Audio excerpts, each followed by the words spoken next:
Hi. Yes, I was calling about. Do you guys have a return policy? Well, no, I don't think it's working out. And you guys sold me a crackhead cat, and I don't really want this cat anymore. You don't take returns. Can I exchange him maybe for like a gerbil or something? Okay. Well, I think you guys should consider the policy change for sure, because you're out here selling crackheads to people, and that's not right. I have to go. Okay. Thank you for nothing at all. What's up, deckheads? At B Keller on Twitter sent me a question, and he said, I listened to the show. I'm a huge deckhead, but how do you, he said, if you've already answered this, then okay, I understand that I just missed it. But he said, how do you handle hecklers? Has a heckler ever caught you so off guard that you couldn't come up with something that melted them into their seat? And he also asked, if you try to roast an audience member as part of your act just because they look like they would be fun to mess with, has that ever gone wrong for you? All really good questions. So the first thing, the how do you handle hecklers? I'm not usually a guy that deals with hecklers. Coming up, I learned to ignore them when I was a new young comic. Well, not young, I'm old. But when I was a newer comic, I learned that the best way to handle a heckler is to ignore them. So I would never really address hecklers. I would just power through. That way I could get to the feature and then the headliner. And if the headliner could go after the heckler, they absolutely could do that. So I learned that pretty early on and never really dealt with hecklers. Didn't have to. It doesn't happen a lot. But there's different levels of heckling too. And that's something I want you all to understand if you go to comedy shows. There are different levels of heckling. There's the, you suck, or say something funny. That's one form of heckling. Another form of heckling is when you just talk to the people at your table the whole time.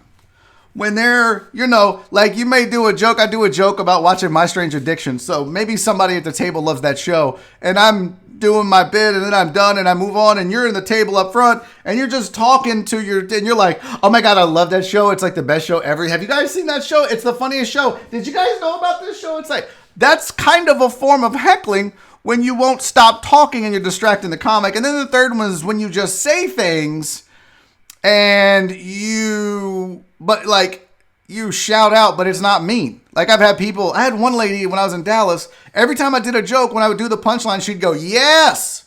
Or when I would do a setup, she'd go, oh, yes. She would just, finally I was like, ma'am, I appreciate that you're into this, but it's very distracting that you keep shouting out every few sentences. So I want to point out there are different forms of heckling. I ignore 99% of them. On occasion, you can't ignore a heckler. On occasion, it's just too much. But for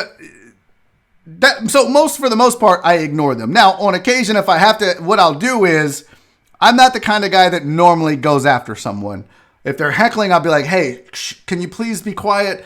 Everybody else paid for the show, and it would be cool if you guys would just stop talking. And they're like, oh, okay, or whatever. Or I'll be like, look, I know you want attention. Can you just not do that or go outside? So there's other, usually I'll ask nice once.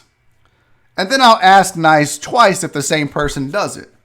But then on the third time is when I'm like, all right, I'm going to have to fuck you up now verbally because you won't shut the fuck up.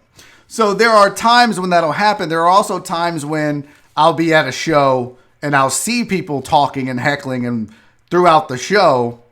So by the time I hit the stage, I'm pissed. And if I'm headlining, I'm well within my right to just go up there and attack them. I've only done it one time in 7 years. There's a video of it on this YouTube channel. Yeah, Donna knows. That's exactly right, Donna. I was just getting to that. Lake Jackson show was the best. Go check it out. There's a video on my channel, B. Keller, and everybody else that's interested. If you haven't seen it, I spend 30 minutes of a 45-minute set just shitting on the crowd. Just everybody in there. I was just spraying bullets on everybody. It's really funny. And it was liberating, but I don't do that very often. Hey, Josh Fernandez, man, good to see you. Thanks for stopping by, buddy. We'll catch you on the replay. So yeah, it's not that I do it often. All right. I definitely don't do it often. The only other time that I really got in trouble with a heckler, and I've told this story before, so you guys kind of know it, but I was doing a show, and these guys were talking, and they wouldn't stop talking during everybody else's set, and I was going last. I was headlining the show. This is at the Joke Joint. This is like the last show at the Joke Joint. And the guys wouldn't stop talking, so I was like, hey, can you guys be quiet? They kept talking. Hey, can you shut up? And I noticed that they were kind of holding hands in a weird way, so I was like, hey, if you guys are going to fuck, could you just go outside in the parking lot and fuck, but be quiet in here? And everybody's like, ooh, because implying that maybe they play for the same team or whatever. Just being funny, being stupid comedian guy. And they didn't like it. And I was like, but they kept talking. And then I made the mistake of asking them to repeat themselves, which is rule number 1 as a comedian. Never ask a heckler to repeat themselves. The worst thing you can do. But I was like, what'd you say? They said something. I was like, look, if you're going to suck each other's dicks, that's fine. Either do it quietly or go outside. I don't care. And the crowd, ooh, and I'm thinking this is going to shut them up. Well, then somebody else at the table says something that I didn't hear, and I'm already pissed. So I said, what'd you say? And then the guy stood up, and he was about 6'8", just this mountain of a man. And he goes, I said, that's my son you're talking to. And I said, well, then you suck his dick, because I just want everyone to shut the fuck up so we can finish this show. And that didn't go well. He got angry, and they all got angry, and they waited for me for an hour after the show. And Juan Villarreal, well-known comedian from Houston and nationally, more times than anybody. He was on BET's Comic View. He pulls me aside. He goes, bro, you were doing fine until you told that man to suck his son's dick. You cannot do that. I was like, well, I lost my cool. So that's the one time that a heckler really made me lose it. But that's literally the only time. And I almost got my ass whooped for it. So most of the time, I just ask nicely if they'll stop talking. Or I'll just say, hey, can we get somebody to throw this asshole out? It's that simple. My advice to you is don't say anything. You don't help the show. A lot of people want to ask, or, hey, I was just trying to help. No, you're not helping the show when you talk. Trust me. We as comedians wrote these jokes. We don't need your help. So Kyrie Irving wants to start his own basketball league. So they say. All right. Now, Ryan Russillo came out and said, I'm hearing otherwise. If you don't know, there was a, where the hell did my little... Taylor Rook said, sources tell me that Kyrie never stated that the Nets should begin their own league in response to the bubble, which Ryan Russillo says, Kyrie's telling other players they should start their own league is not new. He's talked to teammates about it this season. Based on what I was told, KD was not as enthusiastic. And then, of course, he plugged his podcast because that's what we all do nowadays. Here's the crazy thing. Anybody that thinks the earth is flat, I'm not going to put it past them to think that they should and could start their own basketball league. We can talk about whether you think it's a crazy idea or not. But we were talking about it on the Discord server last night where we get litty. And one of the things, I think it was Chris Davis pointed out, maybe it was Walt, I don't remember, but somebody said, yeah, the problem is Kyrie has no follow through. And that's 100% right. Most people are going to have the idea and no clue on how to execute it. That's going to be the difficult part. That said, is it crazy to think that the NBA players could start a league without the owners? No. When you think about it, they are the product. They are the entirety of what the NBA is. Without the ball players, there's no NBA. You can go and get other players, but you still need other players. Okay? Now, you can also say without the NBA, there is no basketball. Well, that's not necessarily true. There's basketball everywhere. And if they wanted to, they could get together, ask Ice Cube. They could get together and start their own league. 3-on-3, 4-on-4, 5-on-5, whatever you want to call it. It's absolutely feasible. Do they have the desire to pull it off? I don't know. Do they want to? I don't know. Could they? Absolutely. They have enough money and resources, and I think there's plenty of intelligent players that can make this happen. Absolutely 100%. And will it? I don't think so. I don't think it's going to, but Is it going to scare the owners? No, but I think it lets them know, hey, listen, we could do different things. We don't have to stay status quo. And that's really the point that Kyrie's trying to make. It's not that he thinks that the NBA should go away and the KBA should exist. He's just saying, listen, guys, we are the product. This is no longer they're using us to be billionaires while they pay us something to make us millionaires. We are the important thing here. Stop letting the owners be important. And I think that's the real message Kyrie is trying to send. I do think Kyrie Irving is a wackadoo. I do think he's crazy. But I don't think the idea is that far-fetched, if we're saying that. Now, the momentum and the follow-through, that's a whole different thing. But could the players start their own? Absolutely they could. But it depends on who you believe. Do you believe Ryan Russillo? Or do you believe Taylor Rooks, who said, sources tell me Kyrie Irving's never stated to the Nets they should begin their own league in response to the bubble. I'm told that after the report came out, he left the group chat. That's a whole other thing. That's like, when you make that tweet and then everyone's like, man, fuck this guy and that stupid tweet. And you're like, oh shit, I better delete it. That's Kyrie in the group chat. Other thing I want to mention about the NBA and this bubble that they're in. Shams Charania had reported that while the players are in the bubble, the amenities that they will have will include lounges, pools, they'll have access to their own barbers, a 24-hour VIP concierge service, daily movies, lawn games, all that, and I'm sure much more while they're on the campus at Orlando. And man, it must be difficult. Because I tweeted it out right before the show, but you see something like that and you think, thank you for your struggles. Because while these NBA players are going through the hardships of their own barbers and a 24-hour VIP concierge service and pools and lawn games and daily movies, while they're over there struggling with all that, you got these doctors and these nurses and these EMTs. They're all out here just Cadillacing. They're just out here sharing masks. And maybe they get a mask, but they're only working 24 hours straight, maybe 36 hours. They come home. They can't sleep with their family. They can't hug their kids. Come on. Healthcare workers.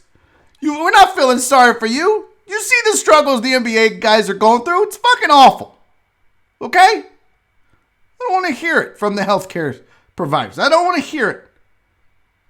You got it easy compared to the NBA. Okay? So I could see why maybe they don't want to come back. I could see why maybe they don't want to. Part of it is, look, man, it's going to be rough living in that bubble with access to movies and lawn games. Fidel Limon says, will they put a strip club there for James Harden? If you think for one single solitary second that they're not going to allow strippers and hoes into the bubble, you are sadly mistaken. That was when they sat down to make a list of things that needed to be included in the bubble. I'm willing to bet you that it went like this. All right. If we're going to ask these guys not to leave and live a normal life, we've got to make some concessions and get things for them. So let's sit down. Let's make a list of what we think we need to provide this community of NBA players and personnel while we're all inside of this bubble. Let's see. Number one. We all need a haircut, right? Yeah, barbers. Number two, titties. Okay. Anything else important? Guarantee you, if titties wasn't number one on the list, it was number two. There's no way. And then, somewhere in the top 10, and we can all relate to this too, weed's on there. Guarantee you they got somebody. That's the VIP concierge service. Come on, guys. It doesn't take you don't have to be a detective to crack the code of what VIP concierge service means. That means titties and weed. And I need VIP concierge service at the Laminac house, for sure. Yeah, Jaime said they get their own chefs too. Yeah. What? Oh, Hugo. That's a low blow. He said just bring down the Kardashians. Bro, 90% of the NBA's been there, done that. They want something new, Hugo. Why would they? Weed, man, and booze. That's right, Fidel Mode. Chris Davis said them Disney mascots about to make some quick NBA money. Man, right? You can see Snow White out there on the corner selling ass. They'd be like, I bet you the regular Snow White is at home like, so, am I going back to work? And then Walt calls her and is like, not Walt, a decade of Walt, but Mr. Disney calls her and is like, hey, Snow, listen. Yeah, no, we don't need you to report because we're going to hire strippers to be Snow White. Yeah. Oh, yeah, the dwarfs too. We got those covered as well. See, notice I didn't say the M word? Yeah, no, Wicked Witch, all that. Yep, Minnie too. We're going to have Minnie Mouse. We found a girl with big ears. She's going to do it. It's going to be fine. Big titties, big ears. I got this covered. I guarantee you, man. Snow White is going to be replaced. Yo, Princess Jasmine could get it. No disrespect. R. Silva. That's a fact. Somebody say weed. Bryant, you have a problem, my friend. Oh, that's a good point, too. Who said that? Fidel Limon, if the Kardashians come in, everybody would lose. They're the curse. Literally, the Kardashians are the Madden curse of the NBA. 100% fact. Hey, thank you, Deckhead George or Jorge. I don't do impressions. I'm not that good at it. I would like to talk to you.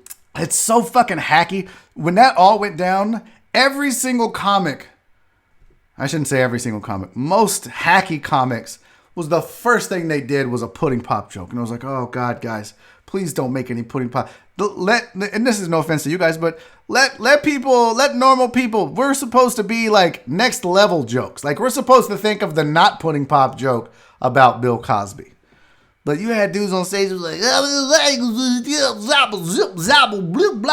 come on, man. And I just suck at impressions, so I can't do them.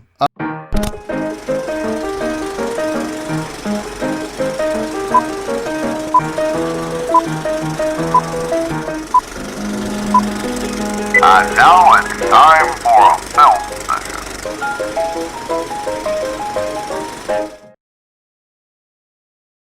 All right. So, I got two films for you. We're only going to have time to get to one because it's already 2:50. And I saw this one on a Reddit channel and I really wanted to use it, but I'm going to save it. It's this guy who starts eating hot peppers and it goes fucking terribly for him live on the news.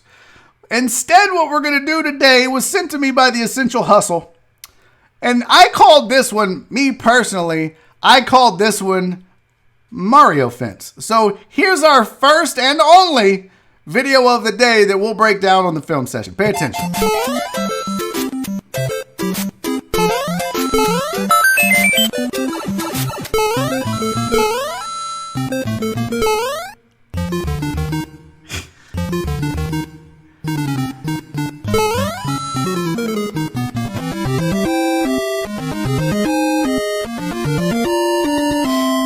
Yo! That shit is so great! Oh my god! So many different levels of this video that we gotta get to. First of all, Jorge, was that you that sent that to me, dude? Are you The Essential Hustle? That's dope, dude. This is a hilarious ass video. Alright, first things first. Now, let's just start from the beginning here. So right here, look, why don't they grab this fool right here? Grab that man if you really want him bad enough. But they don't.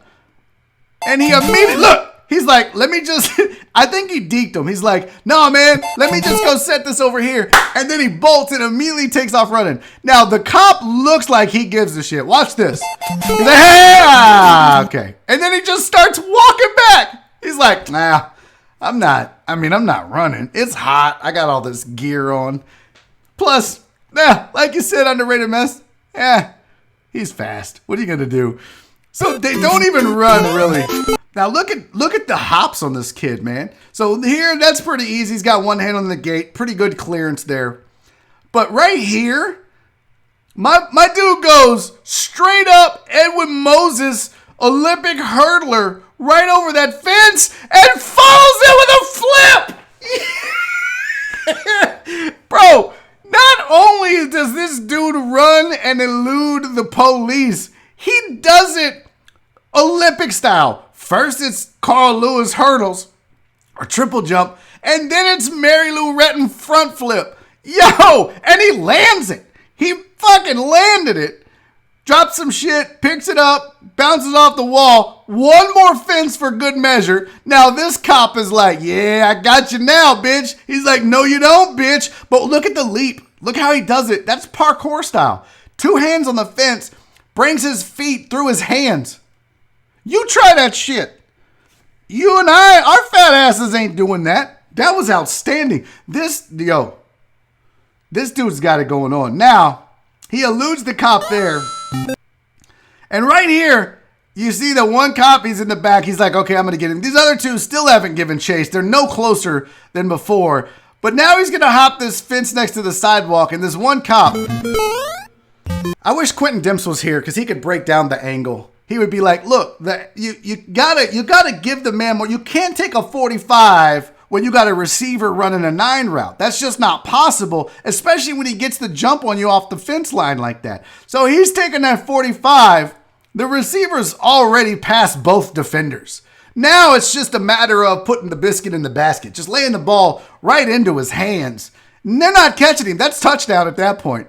But look at the separation he's got on 3 cops. He's the one hopping fences, not them. Now, one of these fucking cops hopped this fence, and he then, for good measure, one more. Whoop! Oh my God! And then he's out. And that look at the cop right there. You know what that is? That's somebody that's sad. That's somebody that's going home like, how'd work go? I don't want to talk about it. Well, how'd it go? I'm getting old, Martha. I can't do this shit no more. Goddamn hopping fences and running fast. Got my asthma acting up. I can't do this shit no more. I need a desk job. Gone. I mean, fucking gone. Let's just watch it because the sound effects, oh, mwah, mwah, mwah, mwah. Just the absolute best. Here we go.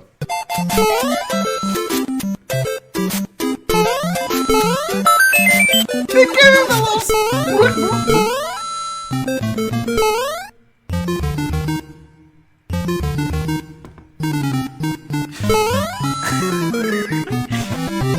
Right there. Oh, God.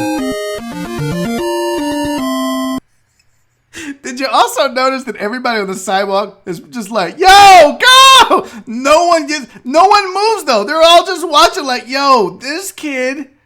Now, I don't know what crime he committed. It may have been serious. Who knows? That shit was impressive. Like a lot of people nowadays, dude, you have your hand in so much stuff. Like I said, you're a musician, you're a race car driver, you're a host. Are you still do you still host? Man, I do just random stuff, honestly. Just here and there, just depending on what people need and things like that. So it's when I was coming up, when I wanted to be a rapper, which, by the way, you're really, yeah, but you're fucking, yeah, but PJ, you got bars, bro. My shit was so, I had a guest on, me and him, I tried to remember some of my old, look, I'm 46 years old. The last time I rapped was like 1991. And I got booed off stage at Kokomo's. So I'm not good at it. I never was really. My rap name was Boom Boom, bro. What? That's great. That's on brand. I love it. No, that's fucking awful. It's awful. But but I mean, like, you don't just sing country. You sing rap. You play an instrument. Do you feel like now is way better than if you were to try to do this 25 years ago in country music? Man, I can't honestly. Like, it's weird to tell right now. It's when I moved here, I thought I knew. I was playing shows back home. I'm originally from Columbus, Ohio, and I grew up doing music stuff, but like, I was trying to figure it out. And so, like, even 15 years ago when I started, it was like, What, I didn't know. Like, you could release stuff on, and Spotify wasn't out yet. Like, I was still bootlegging stuff on LimeWire. So, like, how do I get my stuff on LimeWire? That's my question. Do I just upload it? Can people just download it? Am I one of those guys who, like, puts it, this is Jay-Z's blueprint, but in reality it's mine? And so then I'm just getting massive downloads. I don't, and so it was weird back then. And trying to find all of the stuff, dude, I'm learning stuff every day we get into it. I think that previously how you got successful was just different than how you get successful now. People trip and fall into it via social media, which is really cool because there's people with talent. Like, everyone was on the Little Nas X thing, like, oh, this dude's not, whatever. It was this, flash in the pan thing. But in reality, from a talent standpoint, like, he clearly has musical talent. It took something to make that happen. The cream always rises to the top. But I think, years ago, there's always a story of, like, Dierks Bentley, like, walked up and down Broadway and played these Broadway bars. And back in 94, 95, that's probably all you could do because I couldn't just send my unsolicited demos to the label, like, right in the trash can. You know what I mean? It wasn't going to work like that. So I think now it's at least easier to get your stuff out there. But now there's so much stuff you got to get through the noise, man. And I think that's the main difference. Is back then, if you were good, you'd get found. Now it's like, if you're good, you're going to get found. But, man, they got to wade through, 30,000 other guys and girls that are out there doing it. It's like, what's good, what's not? You know what I mean? For me, I owe everything to drag racing. I'll just get this out of the way. I owe everything to racing. If it wasn't for racing, I wouldn't be where I'm at musically. I would have never met my wife, who lives here in Nashville. I wouldn't have the sponsorship deals I have. It would be a whole different animal if it weren't for racing. So that's why I'm stuck with it, man. I love it. It's, there's some days, it's like golf almost. It's like, why do you keep coming back if you're so bad at it? But, like, there's one day where you put it together and you're like, yeah, this is pretty cool. You know what I mean? I've been broke. The last 2 weekends I broke parts, and so that sucks. And, like, I'm at the point where I'm like, oh, my God. But we keep coming back, man, because 8,000 RPM burnout. You know how your tack in your car only goes to, like, $5,000? Yeah. Imagine that thing wide open. There is no red line in my car. It's wide open. 8,000 RPM in a burnout box. Oof. And I think that's the coolest part. Is just like, it's one way for me to be involved, and I love it. I'm still somewhat good depending on the day. It just depends on the day. Well, you're not going 2 years without winning anymore. Yeah, well, that's exactly it, man. I've been very lucky. When I watch it, I don't understand a lot. Like, I don't know shit about cars. Yeah. But when I watch it, I'm not sure what's the most important thing. The mechanic, or is it the engine builder, or is it the reaction time of the driver? Because I feel like all things could be close to equal in the cars. There's only so much you can do to an engine, but is the reaction time is where the race is won or lost? Tell me, because I'm uneducated on this shit. I don't know. So think of it this way. So there's a couple different versions of drag racing. So there's the main stuff, which you'll see on TV, the professionals, which is whoever gets to the finish line first wins. That's how it works. There's no other rules. Just get there. There are rules. They have certain limits that they can do to the motor. They have certain fuel they can run, certain tires, all this stuff. But it is still in the end, it's who's got the dick to swing. You know what I mean? Mm-hmm. Not to be lack of appropriate wording, but who wants to swing it out there? Who's got the money and who can make it run? Gotcha. And there's still things that you can do to work on your opponent, but it's still, unfortunately, in the professional ranks, it is a couple car team, man. It's very difficult. But what we do in bracket racing, so the reason they call it bracket racing is everybody has certain limitations for their car that you can do. But it's wide open in bracket racing. So if I've got for example, I have a 66 Chevelle that's got a 496 pump gas motor. That means sounds impressive. If I wanted to, no idea what that means. I could go to the gas station, pull the pump out, 93, put it in, and run the car, and it would run. Okay. But what we do, we put it on alcohol to make it a little faster, make it a little bit better, a little more consistent. The main goal of bracket racing is to be as consistent as possible. So it's your total package versus the other. I worry about the other guy, but in reality, I just have to be better than him. So I got to be better reaction time, and I got to be closer to my dial-in. That's the long and short of it, right? It's a combined thing. But there's so much you can do to be better, and it's all. Now, then the other stuff that Walt does and that I do, class racing, that's a whole different animal. There's only so much you can do to the motors. There's only so much you can do, and it's all about the driver in the end. Like, it's still a bracket race to a certain extent, but if I have to run somebody else in my class, if he's faster than me, I'm at, because I can't speed my car up any more than I already have. Gotcha. I'm trying my best to go faster. It ain't working. I've tried. I don't have the money to swing with some of those guys. So for me, I try to land on the ladder. It works again similar to basketball tournament. Think of it playoff wise. If I don't want to play the Yankees, I got to play a little bit better so I don't get the 4 slot. So I got to play them second. You know what I mean? Like that type of thing. Okay. And so it works similarly to that. There's strategy that's involved. Being around it is really the cool thing. I think when people come, they're like, well, why did that person get to leave first and that person's got to chase them down? And right. It's a lot to get into, but if you're into math and you're into cars and you're into that stuff, I mean, that's why I've stuck around it so much. And I love a lot of auto sports, but drag racing has always been, I'm very good at math. And so it's always been one of those things that I appreciate some of that. But there's this weird, in the end, it's all dependent on you as the driver. I can't win. If I don't do my job up front, right, and I don't do my job at the finish line, I can't win. Before we go into wrestling, though, I want to ask you one thing about NASCAR, because it is racing. Okay. And the fact that they've came out, I thought it was a really big step forward for them and for the sport and the credibility of the sport for them to come out and ban the Confederate flag at races. You're in racing, which I find interesting because you're also in music as a hip hop artist and a country artist. So you're probably the right person to ask this, but isn't it about time in the sport? Wasn't it about time? It's 100%, man. It's I don't see why people aren't included in things. And I grew up a little differently, of course, man. My inclusion being the baby and things. So I look at things a little differently, rose-colored glasses, whatever you want to call it. But the fact that the Confederate flag is so confusing that people don't understand what it actually meant, or moving to Nashville is, and I'm gonna be honest with you, some people still think the South will rise again, and I want to tell them it doesn't work that way. I love y'all, but that's not going to happen, and it never. You know what I'm saying? Like that it's confusing to me why people can't understand. It just doesn't make sense, man. The Confederate flag is really just such a needless symbol for what? And I don't think people really actually. And some people bring up the history of it, and it means this and that and other. And I'm like, it doesn't mean anything to you. You weren't alive then. No. You have no tie to it. No. Your great grandfather wasn't in it. No. You're not related to General Lee.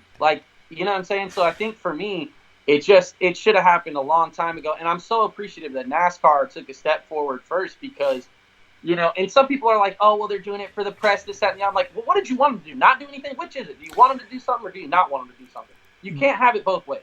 They made a great decision. Especially with the situation they just had with Kyle Larson and things like that, where it's a black eye when things like that happen. And, we don't have enough minority representation in drag racing, to be honest with you, from a professional ranks. We had Tom Hammonds back in the day after he retired and still had a little, he was doing the pro stock thing. The guy from Cleveland, the Cavs, he's got a boy that played it. Oh my gosh. He plays for the Cavs. His son played at Wyoming. Oh, I know exactly what you're talking about. Brad. Yes, exactly. You know what I'm talking about. Yes, I know what you're talking about. And so, there's just not a huge Antron Brown is a leader for the sport. He continues to do a lot for the sport, which I appreciate more. Antron was my favorite motorcycle driver before he moved over and runs Top Fuel now, but there's just not as much J.R. Todd, but in reality, Wallace, who was the one really that's kind of... And Bubba Wallace from a NASCAR perspective, but from auto sports, it's very, I still think, unfortunate that there's not as much minority representation, but I also think it's because there are, Confederate flags, it's not why would you want to go somewhere where people are going to be like that? You know what I'm saying? Exactly.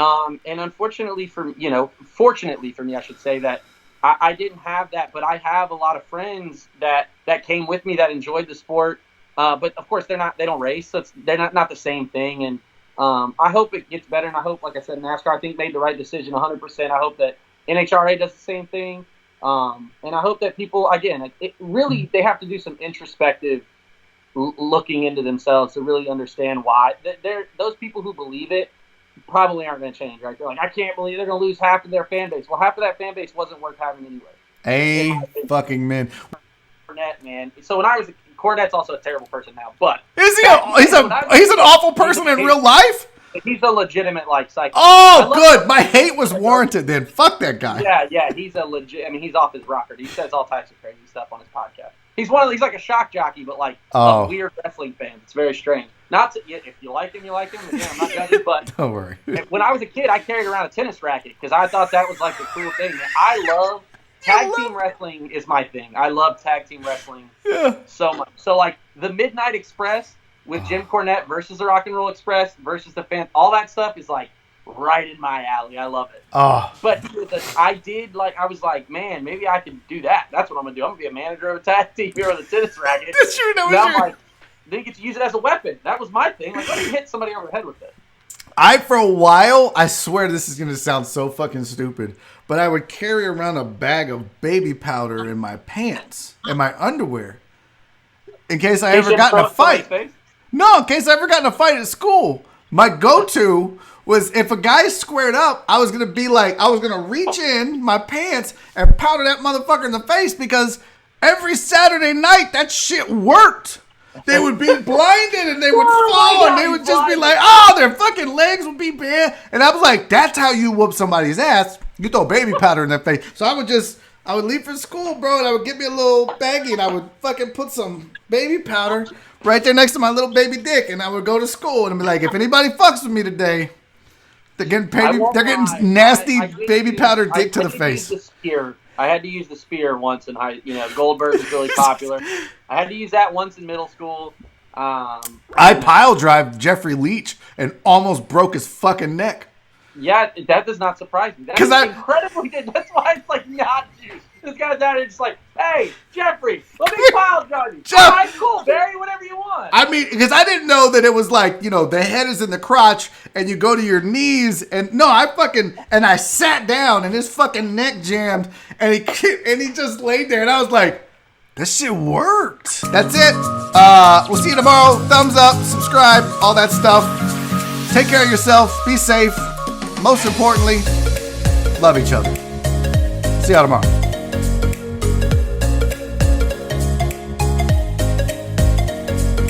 Daddy's making a YouTube video! What's up, you dirty deckhead? Hey, thanks for checking out the show. I appreciate it. If you like what you saw, make sure you subscribe to the channel, turn on notifications. That way you'll find out when I go live. Speaking of going live, Monday through Friday, 2 to 4 p.m., right here on my YouTube channel, youtube.com/barryisfunny. It's Barry on deck. I do it every day. Come check it out. Tell a friend. Also, I left you some other shows to watch over there, so go check them out. I'll see you on the show.